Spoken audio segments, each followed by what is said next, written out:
Question हमको बोल रहा है कि हमारे पास एक कंटेनर में लिक्विड है जिसके अंदर कैपिलरी ट्यूब है जिसकी रेडियस आर है और एच हाइट तक लिक्विड क्लाइंब हो चुका है, रो लिक्विड की डेंसिटी है। तो जो हमको आगे क्वेश्चन बोल रहे हैं कि density of liquid, surface tension of liquid decrease by 1%, यानी कि जो इसकी रेडियस है, इसकी डेंसिटी है और इसकी हाइट है, ये तीनों चीज़ें जो हैं surface tension T, surface tension जो यहाँ लिक्विड पे लग रही होगी वो,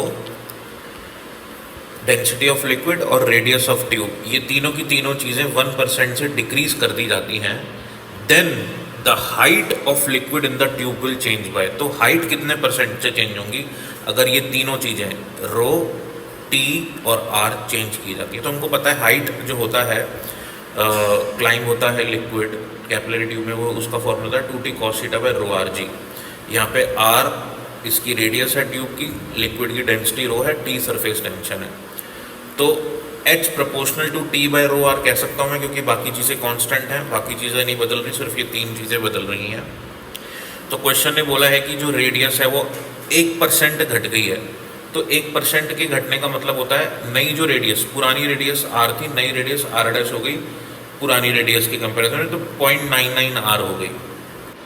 इसको हम कैसे लिखते हैं, जैसे सपोज करो कि कोई चीज़ x थी और ये x वाली चीज़ आप मानो 10% बढ़ गई, तो जो नई चीज़ होगी वो पुरानी से 10% बढ़ गई।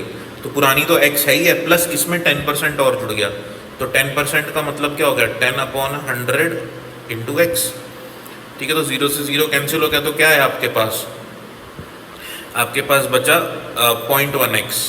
सो x 1x प्लस 0.1x, तो कितना बन गया ये आपके पास 1.1x, या फिर मैं कह सकता हूँ 1.10x।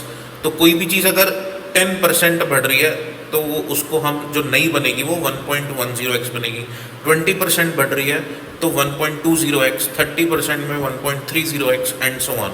और इसी पैटर्न में अगर घटने लग जाए, सपोज 10% घट जाए, तो वो हो जाएगी 0.90x, है ना, 0.80x, 20% घटेगी।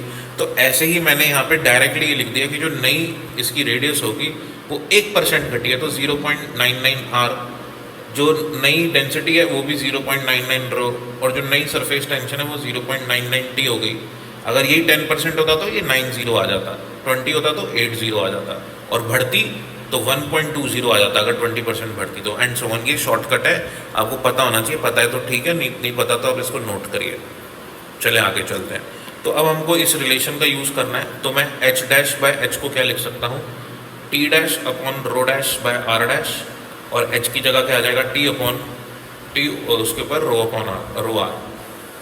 तो वैल्यूज़ हम लोग सब्सटीट्यूट करेंगे यहाँ पे, T डैश की जगह ये, रो डैश की जगह ये, R डैश की जगह ये, तो अपन ने वैल्यू पुट कर दी, 0.99 T, 0.99 रो, 0.99 R, T रो R, T रो R एक दूसरे से कैंसिल हो जाएगा, 0.99 भी कैंसिल हो जाएगा, तो सिर्फ एक 0.99 बचेगा।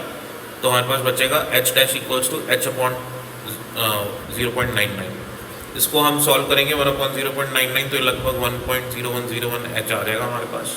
क्वेश्चन ने हमसे परसेंटेज चेंज पूछा है, परसेंटेज चेंज का मतलब फाइनल H जो कि H डैश है माइनस इनिशियल H इंटू 100%, ऐसे निकलेगा परसेंटेज चेंज। फाइनल H अपन निकाल चुके हैं, ये फाइनल H अपना 1.0101 H, इनिशियल H था इंटू 100%, सॉल्व करेंगे तो 1.01% आएगा प्लस में, तो लगभग इसको हम 1% मान सकते हैं। तो अपना आंसर जो हो जाएगा ये प्लस